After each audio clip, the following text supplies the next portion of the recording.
بسم اللہ الرحمن الرحیم۔ نبی کریم اور صلی اللہ علیہ وسلم اور ایک قتل کرنے والے کے بیان میں فرمان۔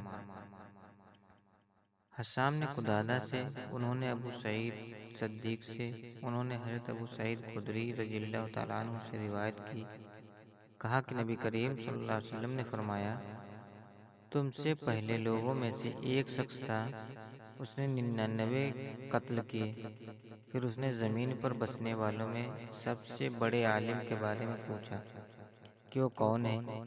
اسے ایک راہب کا پتہ بتایا گیا۔ وہ اس کے پاس آیا اور پوچھا کہ اس نے 99 قتل کیے ہیں، کیا اس کے لیے توبہ کی کوئی سبیل ہے؟ اس نے کہا نہیں، تو اس نے اسے بھی قتل کر دیا اور اس کے قتل سے 100 قتل پورے کر لیے۔ اس نے پھر اہل زمین میں سب سے بڑے عالم کے بارے میں دریافت کیا، اسے ایک عالم کا پتہ بتایا گیا، تو اس نے جا کر کہا اس نے 100 قتل کیے ہیں، کیا اس کے لیے کوئی توبہ کا امکان ہے؟ اس عالم نے کہا ہاں، اس کے اور توبہ کے درمیان کون حائل ہو سکتا ہے؟ تم فلاں فلاں سرزمین پر چلے جاؤ، وہاں ایسے لوگ ہیں جو اللہ تعالیٰ کی عبادت کرتے ہیں، تم بھی ان کے ساتھ اللہ کی عبادت میں مشغول ہو جاؤ اور اپنی سرزمین پر واپس نہ آؤ۔ یہ بری باتوں سے بھری ہوئی سرزمین ہے۔ وہ چل پڑا یہاں تک کہ جب آدھا راستہ طے کر لیا تو اسے موت نے آ لیا۔ اس کے بارے میں رحمت کے فرشتے اور عذاب کے فرشتے جھگڑنے لگے۔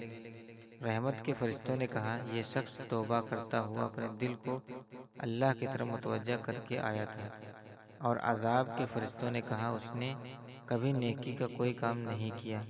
تو ایک فرشتہ آدمی کے روح میں ان کے پاس آیا، انہوں نے اسے اپنے درمیان ثالث مقرر کر لیا۔ اس نے کہا دونوں زمینوں کے درمیان فاصلہ ماپ لو، وہ دونوں میں سے جس زمین کے زیادہ قریب ہو تو اسی زمین کے لوگوں میں سے ہوگا۔ انہوں نے مسافت کو ماپا تو اسے اس زمین کے قریب تر پایا جس کی طرف وہ جا رہا تھا۔ چنانچہ رحمت کے فرشتوں نے اسے اپنے ہاتھوں میں لے لیا۔ قدادہ نے کہا حسن بصری نے کہا اس حدیث میں ہمیں بتایا گیا ہے کہ جب اسے موت نے آ لیا تھا تو اس نے اپنے سینے سے گھسیٹ کر خود کو گناہوں بھری زمین سے دور کر لیا تھا۔ معاذ بن معاذ عنبری نے کہا ہمیں شعبہ نے قدادہ سے حدیث سنائی، انہوں نے ابو صدیق ناجی سے سنا، انہوں نے حضرت ابو سعید خدری رضی اللہ عنہ سے روایت، انہوں نے نبی کریم صلی اللہ علیہ وسلم کی روایت، ایک شخص نے 99 انسان کو قتل کیے، پھر اس نے یہ پوچھنا شروع کر دیا کیا اس کی کوئی توبہ کوئی سبیل ہو سکتی ہے؟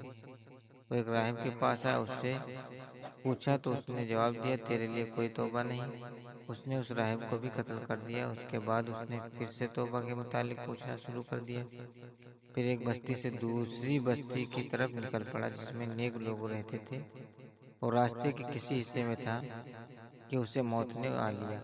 وہ اس وقت اپنے سینے کے ذریعے سے پچھلی گناہوں بھری بستی سے دور ہوا، پھر مر گیا۔